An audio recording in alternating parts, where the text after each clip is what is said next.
Welcome to the Rise of the Challenge podcast. Join me today. He's the founder and CEO of Ticket Time Machine. It's Matt Wolff. How are you doing today, Matt?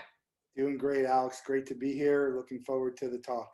Well, we're excited to have you on the show to hear all about your Rise to the Challenge. First thing we'd like to do is go right to the beginning. Talk about where you're from and what were you involved in growing up. So I'm from Marlboro, New Jersey, central New Jersey, and grew up there and lived in New Jersey till I went to college in Florida, and I've been in Florida ever since. I have a twin brother, an older sister, and pretty normal childhood. Just kind of played a lot of sports and hung out with my friends. Not a whole lot to do in Marlboro, New Jersey, but kind of have maybe go to the movies, go to the mall, play sports, and have sleepovers with your friends and just kind of hang out.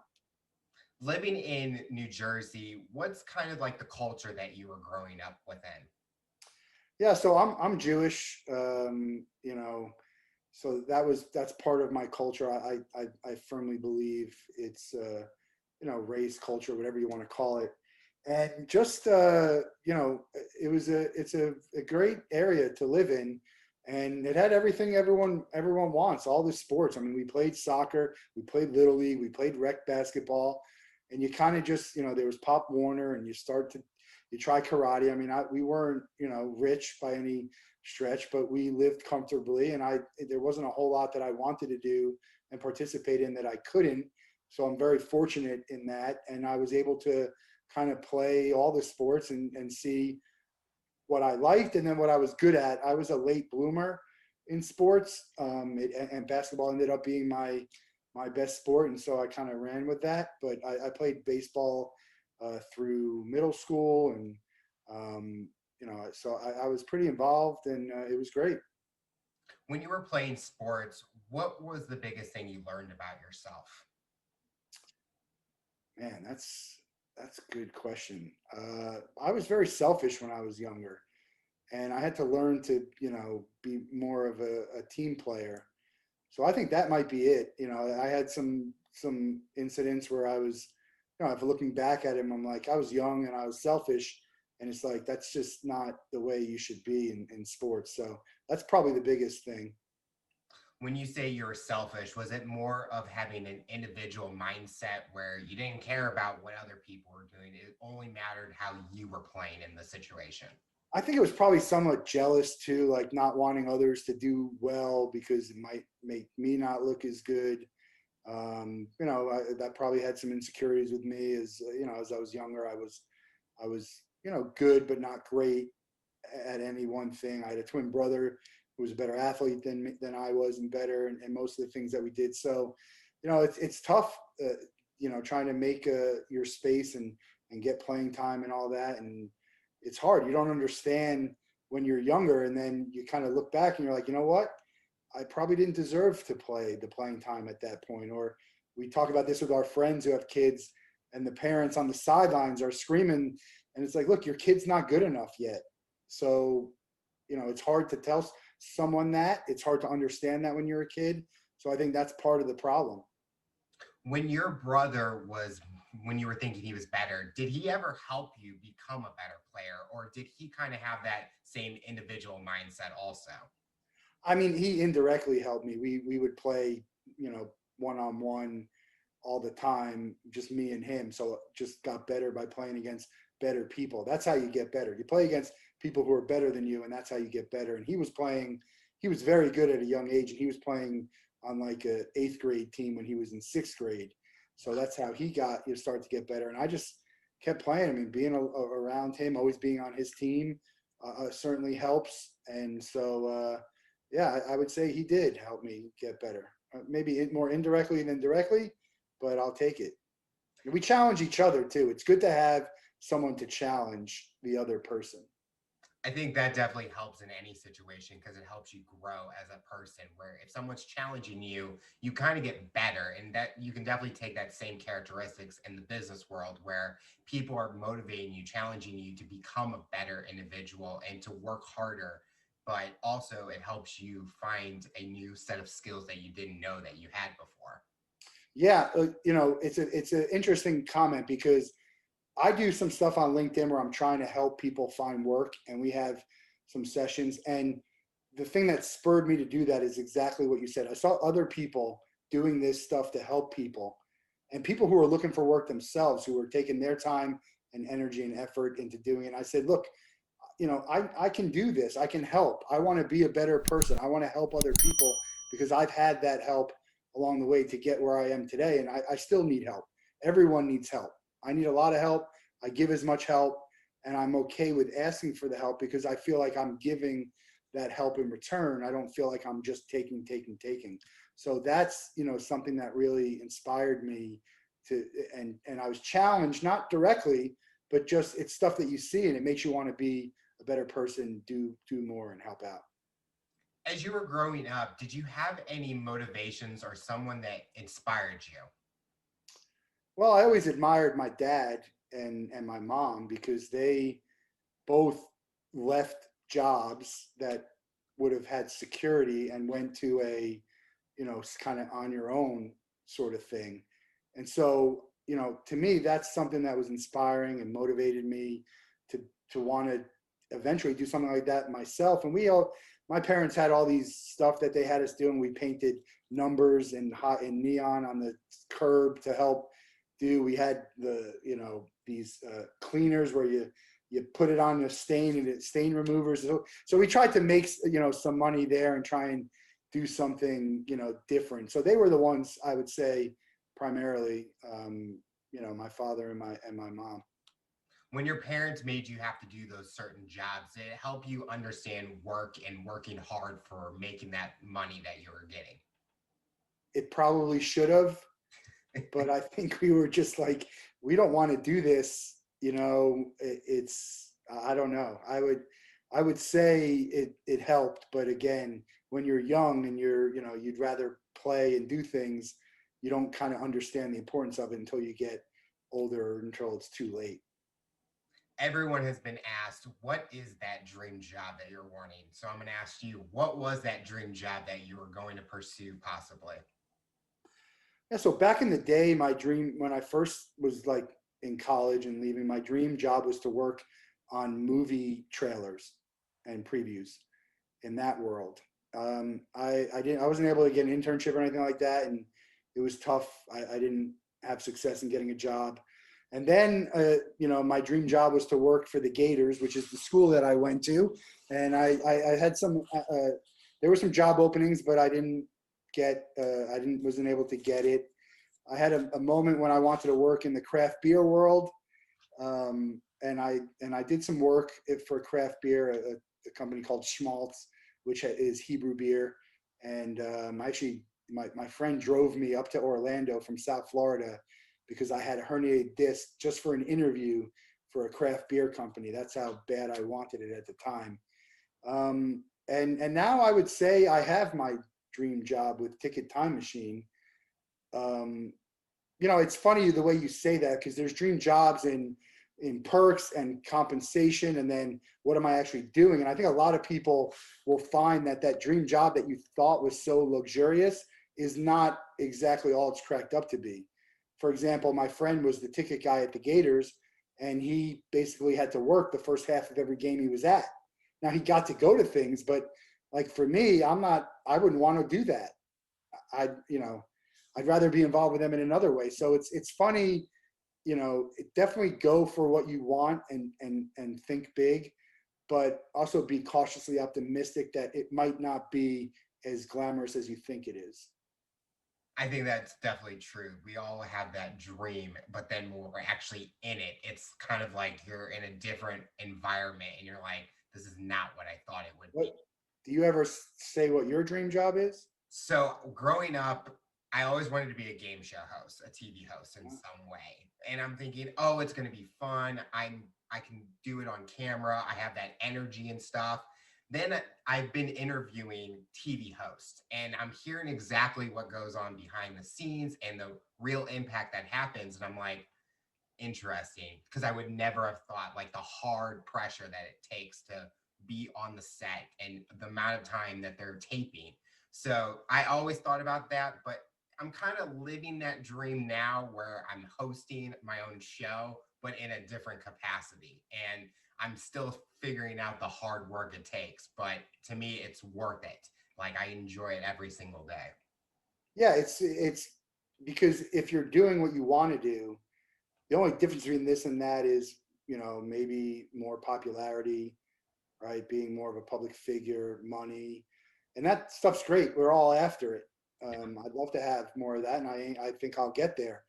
But there's a lot of satisfaction in doing it even without that. So everyone measures success in different ways, and so I think it's perfectly fine to not have to you know just think it's boom or bust. Talk about the path going to college. What were you looking for and what were you pursuing? Yeah, that's an interesting question. So I am not a good student. My brother is very book smart and was a good student. I'm more street smart. And I asked my mom this the other day. I don't even know if she knew this or didn't remember it, but I got into the schools I wanted to get into, and I was all set to go. And my parents said, if you don't take this training seminar, then you can't go away. And I'm a stubborn guy. I didn't want to.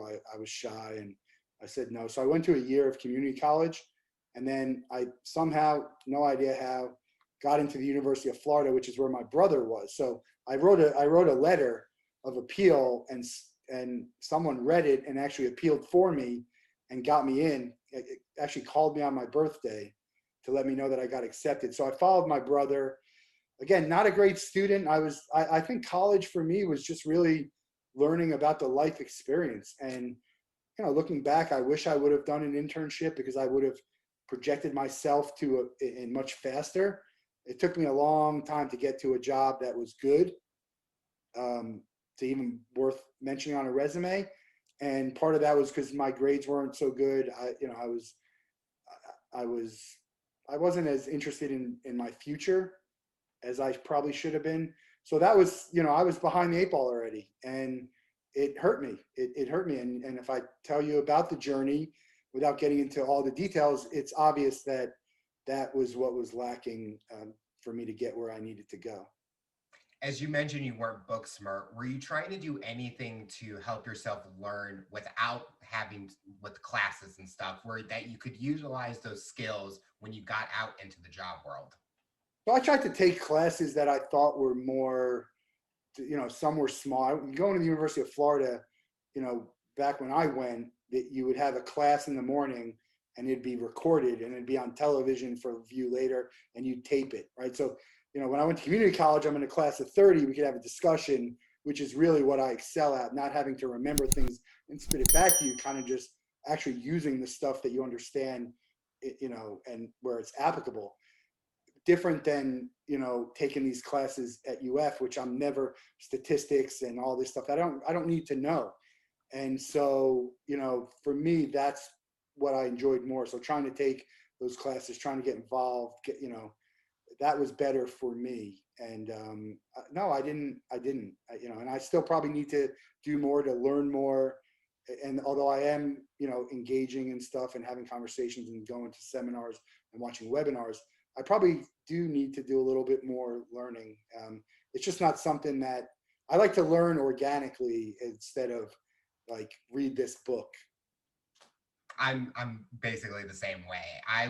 I didn't care for classes, but I was a good student, but I learned more when I was actually in the environment and working on something where getting the actual experience, more like street smart style.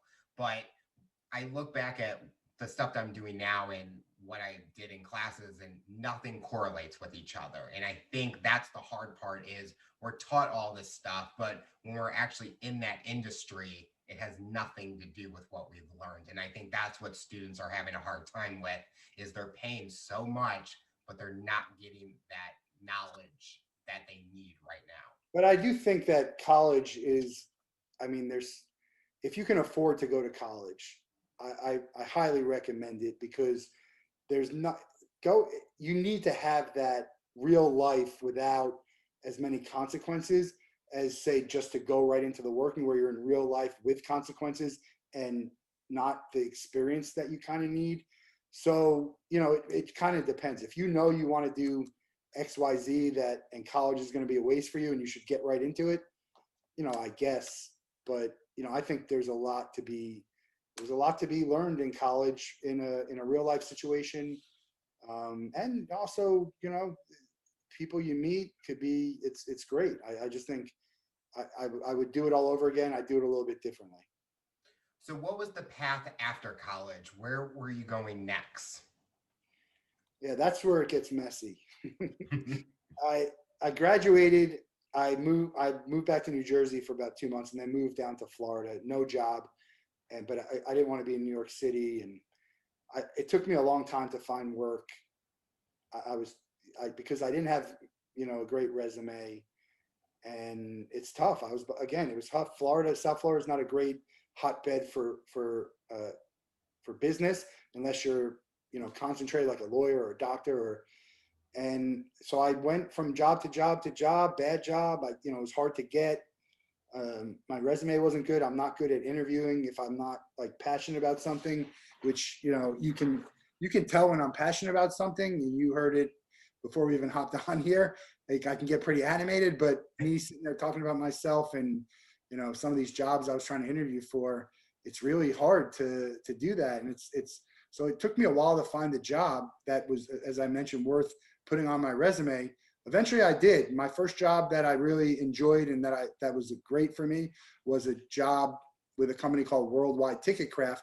And that was my introduction into the ticket printing world. And it really and my first sales job as well, which my father always told me, go into sales, you can do it. And I said, no, I'm not pushy enough and I'm not, phony enough. And he said, you don't have to be. And you know what? He was right. If I would have gone into sales, I wish I would have gone into sales 10 years earlier, because that was the springboard for everything that's going on now, and had some pretty good jobs after that. What's the biggest thing that you learned about the ticket industry that you didn't know prior to working there? Oh man, I didn't even know it was a thing. I mean, you go to so many events, you have a ticket, and you just think, I mean, everyone thinks Ticketmaster is a ticket company, but they're not. They're a software company. The companies that I worked at are the ticket companies who are printing these shells, that Ticketmaster that you're running through. So I didn't even know that it was a thing. And then, and I've learned this even more now doing what I'm doing now, but how many events and teams and leagues, and it's unbelievable, things you never even heard of that are, 100,000 people are going to every year, 1 million people. And it's crazy to think that. You had no idea because, obviously I'm a big sports fan and been to a ton of concerts, but you kind of live in the world of what you're at and not realizing what else is out there. Being with that first company or that first ticket company, what was the biggest challenge for you? Well, it was my first foray into sales. So to me, that was the biggest challenge, to have to hear no 1 million times. It's tough. It really is. And I think that's it. I mean, that's the biggest challenge, just hearing no and having to keep going forward, because you're looking at like 3%, maybe if you're lucky. And that's tough. That's tough to do. Was there ever a end goal with that company moving up into a certain position, or was it just a stepping stone to get you to that next position that you wanted? I no, I just wanted to keep selling. I thought if I keep selling, then I'll keep doing well. And it didn't work out that way. We parted ways after 6 or 7 years. I actually reunited with my boss at a conference last year, which was great to do. And but I left, and then it took a while to find another job, and I got lucky again and kind of hit the jackpot with a different job and did really well there. It was selling anti-money laundering solutions, having nothing to do with anything I really did before. And a year after that, the company I was with, got bought out by LexisNexis, which is a huge company, and the rest is history. I did very well there, won COE 3 years in a row, which is you get a trip and a bonus, and you're hitting a high. It's like Champions Club or Circle Club, whatever you want to call it. So, I mean, I've just been very fortunate in my career since I got the ticket job, And, now I'm on my own, which is very rewarding and in a lot of different ways. During this time, were you seeing a lot of personal growth in yourself, or was there ever a moment where it was challenging and it got very hard for you as an individual? Well, both. I mean, it's sales is challenging. I don't care how successful you are, or it doesn't matter. You're always going to have challenging times. But I realized that I was really good at it, and I was much better at it than I thought I would, and it was much different than I thought it was because there's a lot of different. There's no. I know that people will tell you otherwise, but there's no playbook for sales. There's people who could do it this way and be successful, and people who do it that way and be successful. And so, it was, as I'm going, I understand I'm learning more about other things other than just sales that are related to that, like the customer service aspect, like the importance of timeliness and quick response and, being there for the customer, but, being genuine. That for me, that's what was successful. And that's who I aim to be. And so, yeah, that I realizing that I was good at it and that it was something that I probably should have done a lot earlier. There's a lot of things that I was told about and wish I could have done earlier than I did, and I'd be in a much better. I think I'd probably be in a much better financial space right now. I don't know what that trajectory would have had on the rest of my life, and so in that respect, I don't regret it. When you weren't going in to be after you left that first ticket sales job and going in a completely different industry, did you feel that you had to start at square one and try to relearn everything because you didn't have that prior knowledge? Well, so I didn't know anything about what I was selling, and I was in a weird situation because my boss at the time, he was basically a one man sales team for all of North America, and so he was really too busy to train me. And for some reason, he brought me in my first day on Thursday, July 5th, and I'm in an office. I hadn't worked in a while. I had nothing to do. I didn't know what the hell I was doing. And I drove home that day and I told my brother and sister, I'm like, I'm not going back. That's it. I'm not going back. And, they said, look, go the next day, give it some time. It's new, blah, blah, blah. And then, I was comfortable right from the start, just doing what I was doing before. But now I was just kind of learning as I go. And I think, if you're honest with people about not knowing and just kind of telling them, hey, here's some information. I'd love to get some information from you. If I don't know the answer, I'm going to tell you. And just leaning on my boss, who made it very easy for me to do it. But learning the new stuff, learning a new industry is tough. No matter what it is.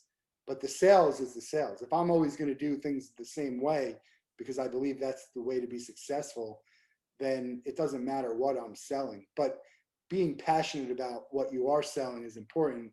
And so, it's tough to sell if you're not passionate about what you're doing or believe in it or, a number of different things. How did you know it was that time to start your own company and find that new passion for yourself? I didn't know. It kind of just hit me. I've always wanted to find that idea. And I was at a Marlins game and I saw a no-hitter and I had a mobile ticket, which I hate. I always want a printed ticket. But they announced over the loudspeaker, can you, if you want to print a ticket, come to the box office. And I said, great. I went up there. Can you put Edinson Volquez no hitter?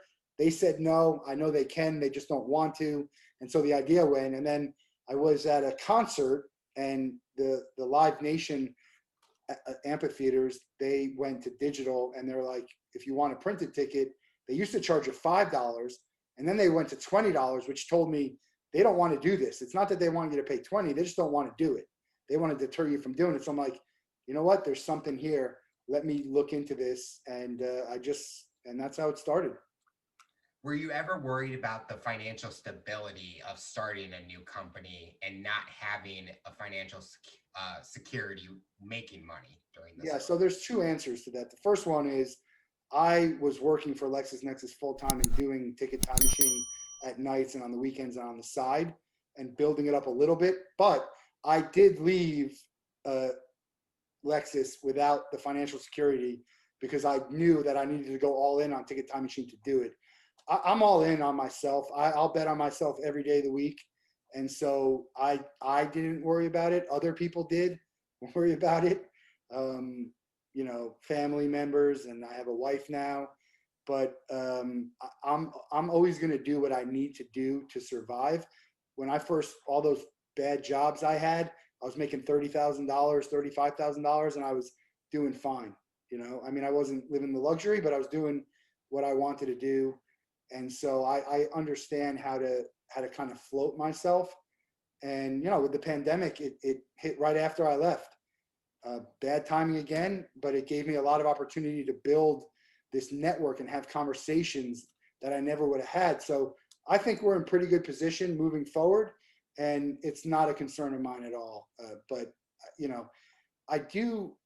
I don't ever want to tell anyone how to do it, but I think you got to take that chance, because you'll regret it for the rest of your life if you didn't, and you have to see if you can do it.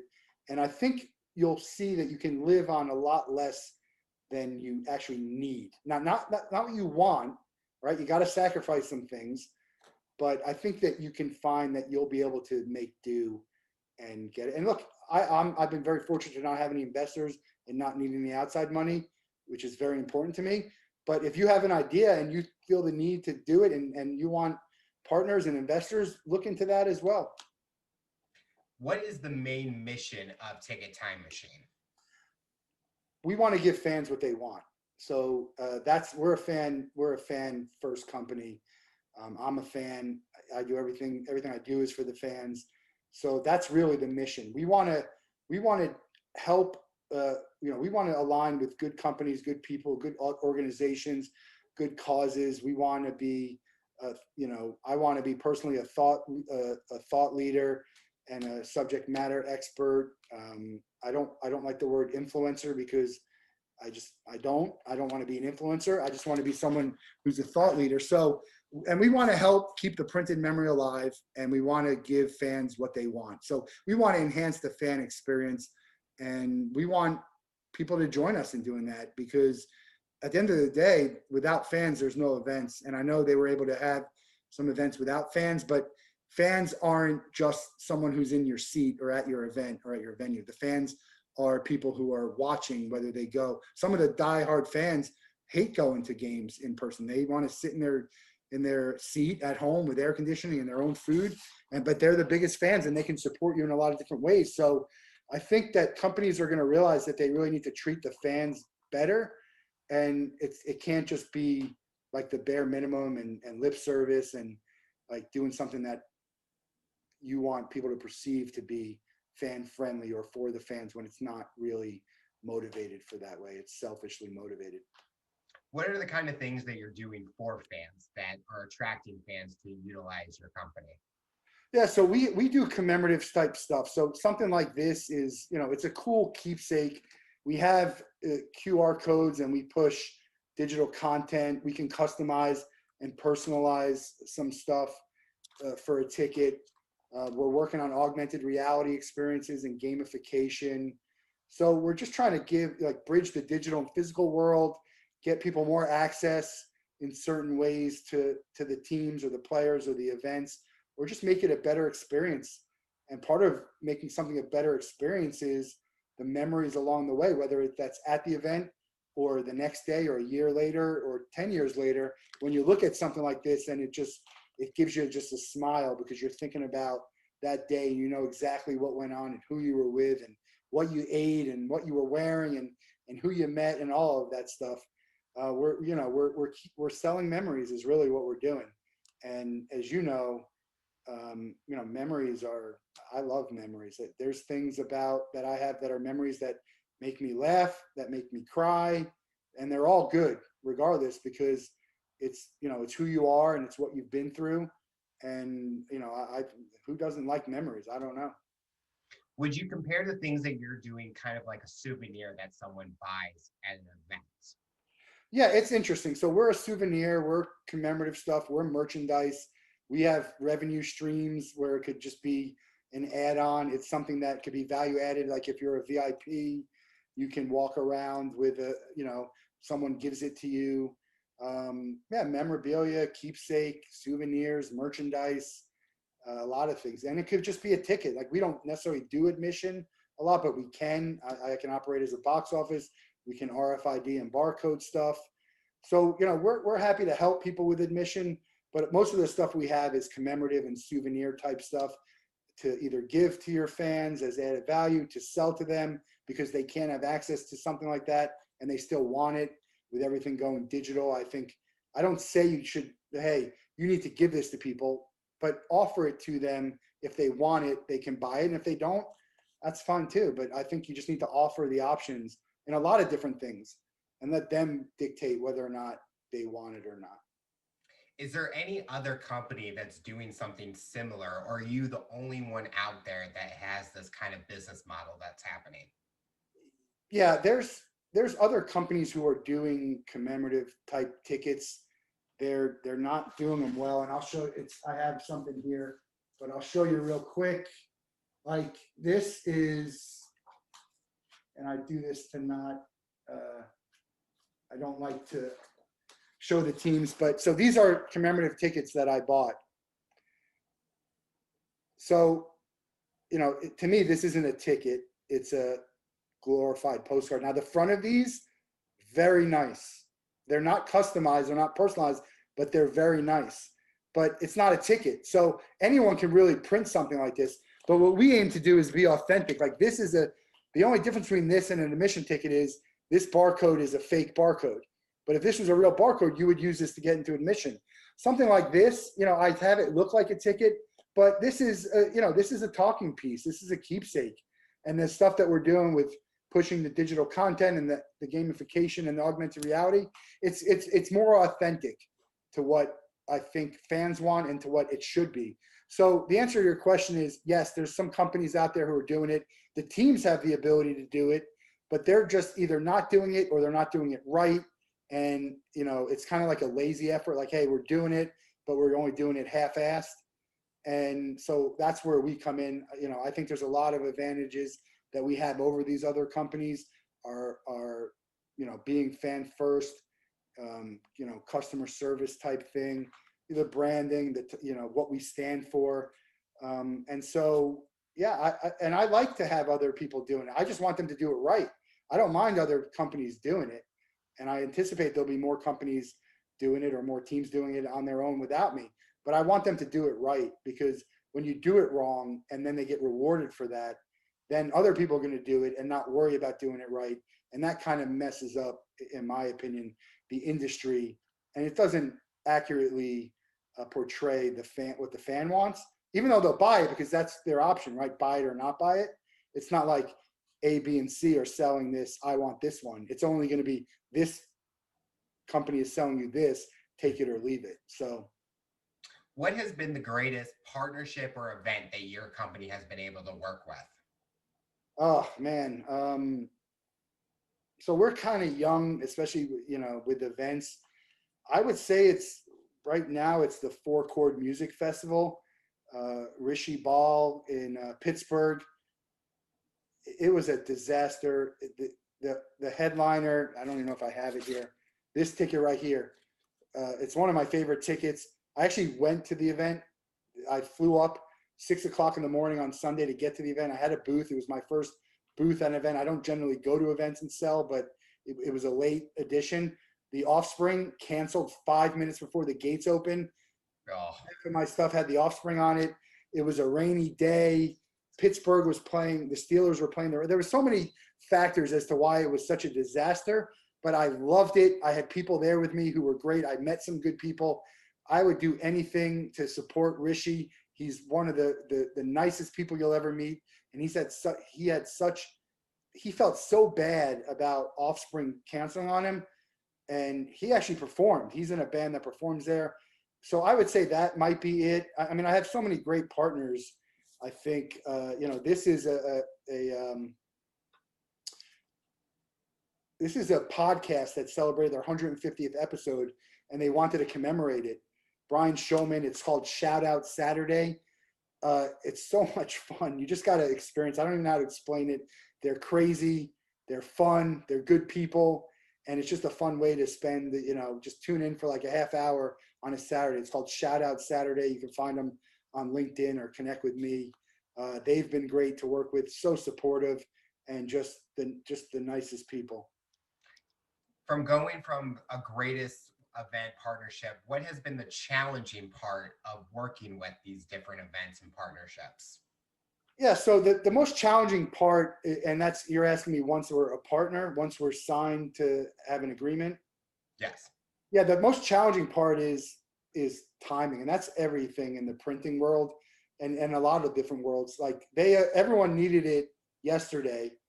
They always ignore the deadlines, and you still have to come through for them anyway, because if you don't, someone else will, and the next time they won't come back to you. So it's just, they're so busy, they don't have time to pick up the phone and have a call with you. They don't help you promote their own thing, which actually helps them, because there's a lot of situations where if you don't sell, like I've already sold you everything I'm going to sell, and if you don't sell another ticket, it doesn't affect me, but I'm out there promoting for you. I went to an event for one of my partners, which again, I didn't have to sell anything, and I tried to help them as much as I can, and just not getting help from their side to kind of do what they really should be doing, but what's ultimately going to help them. At the end of the day, you are much better to sell your ticket than I am. It doesn't matter.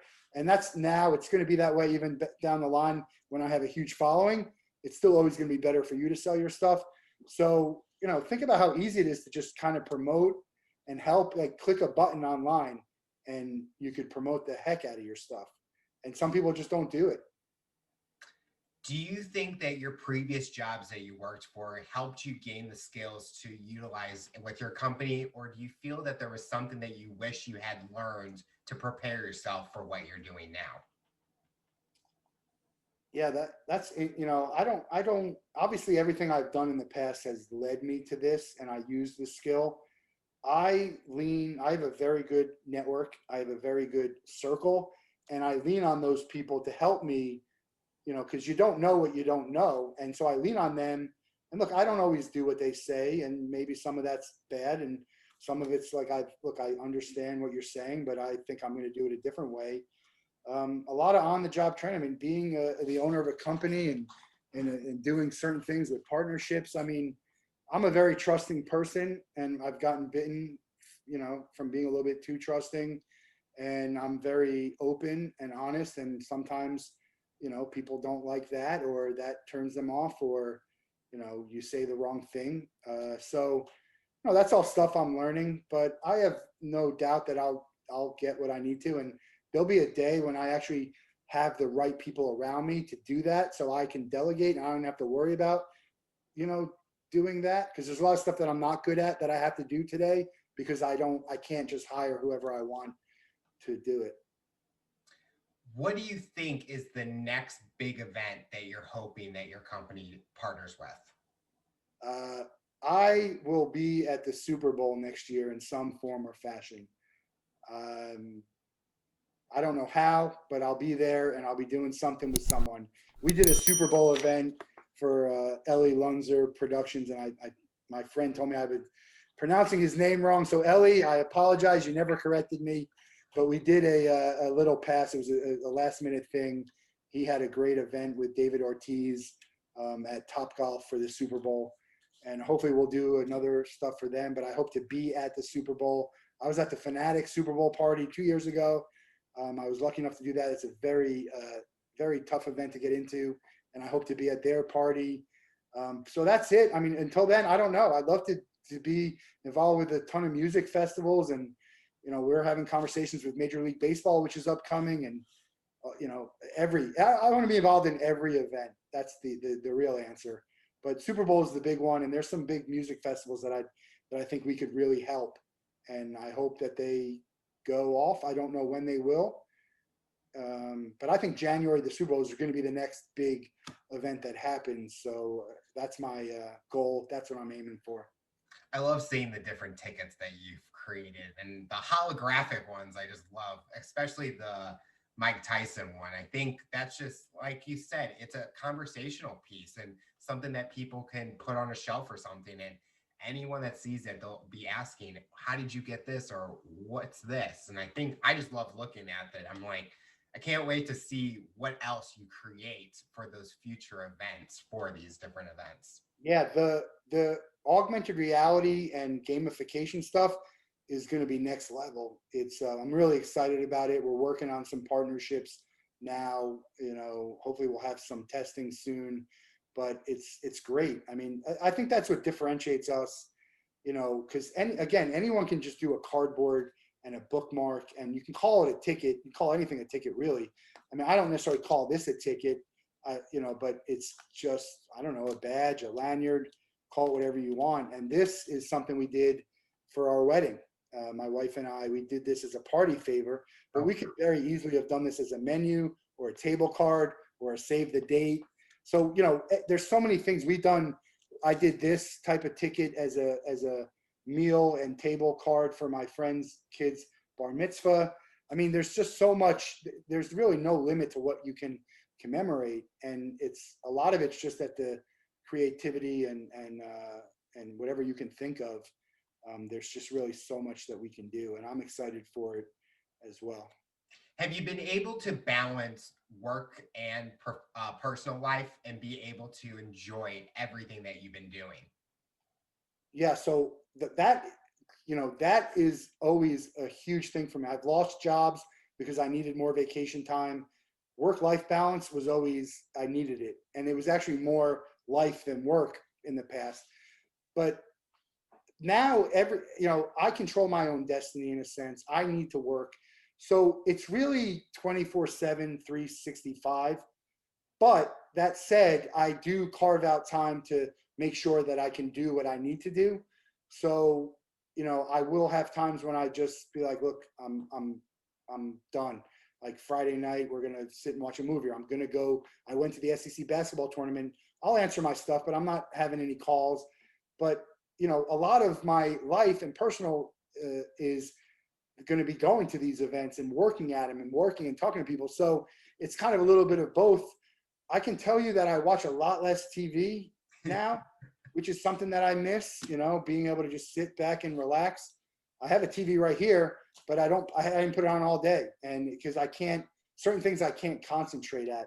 Like I watched March Madness. I blocked out my schedule and made sure I watched what I wanted to watch. So yes, work life is big. I need to do better at it. The problem is I need to do it to get where I need to go. So I think it'll improve as I scale and as I get bigger and more customers and not have to worry about, you know, again, delegating. There's a lot of stuff that'll let me. I look forward to the time when I can just oversee and kind of help and train and mentor and just have the big conversations instead of having to be involved in everything, having to go to all these networking. And I love it. Believe me, I love networking.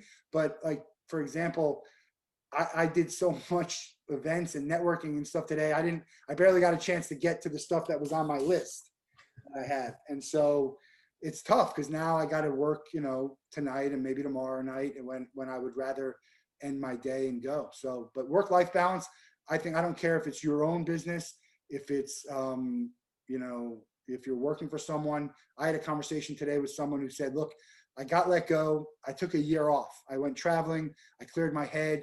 I mean, the mental well-being is so important that you shouldn't be rewarded, like celebrated for never taking a vacation day and working all this. It's not good for you. It's not going to be good for your productivity.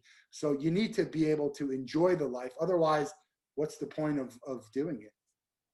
I definitely agree. I think anytime I take time off, I just turn off my work phone. I'm like, I'm not answering it. But I've had times where work has called me on a vacation and they're just blowing up my phone. I'm like, oh, okay, I guess I got to answer it. But it's one of those things where if it's the weekend or I'm off, I'm taking it for me because I need that mental reset. And I think that's something I've struggled with, but over the time I've gotten better. So when you are thinking about expanding or being able to take on less roles and hire more people, do you feel that you're going to be able to work as hard as you are now, but with less responsibilities? Or is it going to still be that same work ethic and everything, even if you have other people helping you? I hope to be able to keep it. I'm very motivated and I've never worked this hard in my life.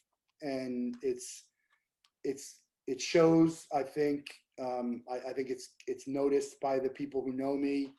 And I don't know. I mean, we can do a whole nother episode on why and the past.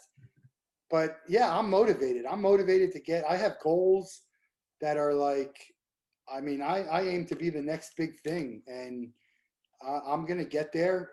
I'd love to get there sooner than later, but I'm going to do whatever I need to do to get that. But again, I don't need to work.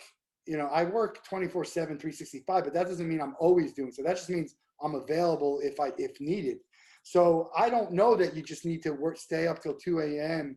and do stuff, because there's stuff I can do. I could stay up till 2 a.m. every morning, every day, and just keep doing stuff and doing stuff. But I don't think that it's the reward is going to be worth doing that. So I work a lot, I work hard, I work smart, and I hope to be able to do the same thing and be able to go, do more bigger, or focus on more, and just take the energy towards that, but not let go of the pedal. For someone that's listening to this interview based on your journey and experience, the final question I'll ask you: what tips or advice would you give someone to overcome obstacles, accomplish their goals, and rise to the challenge? Yeah, just do it. Nike had it. Just do it, because you'll realize that it's not as hard as you think it is. There's a lot of people who will help you get to where you need to go. And once you get past that first obstacle, or you get those negative thoughts out of your head, and you realize that you were wrong and you can do it, it's not smooth sailing from there, but it's a lot easier. And every other obstacle that comes in front of you doesn't seem like such a high mountain to climb. And I had so many good ideas that I stopped at the first roadblock, and I wish I would have gone through them, because there were some very good ideas. And but it wasn't the right timing. I wasn't in the right mind space. I probably wouldn't even be able to handle it the way I am now. So that's it. Just do it. Just take the chance. I mean, there's always a job for you. And I'm not telling people to just quit their job and do it, because again, I was doing this until I kind of knew I was going to be okay with doing it and had enough to do. But take the chance. Take risks. And I think you'll be rewarded in a way. And if you fail, that's okay. There's a job waiting for you. Somebody will hire you. They'll actually see the value in what you've done and the lessons you've learned, and the skills you've gotten from that failure. So now I'm hoping that I don't fail, but I'm not afraid of failing, for sure. Well, Matt, we want to thank you so much for coming on the show and talking about your rise to the challenge. We see the passion that you have for the company that you work for, and we're excited to see what the future looks like for you. Yeah, appreciate it, Alex. Anytime, if there's anything I can do to help you or your listeners, reach out. I'm about as accessible a person as you'll meet. And you can check us out at Ticket Time Machine. I'm on LinkedIn, Twitter, Instagram. I even have a TikTok account, which has a really dumb but funny video on it. So it's one of 4. So take a look at my TikTok account, and you'll have a good laugh. And that's it. Appreciate the time.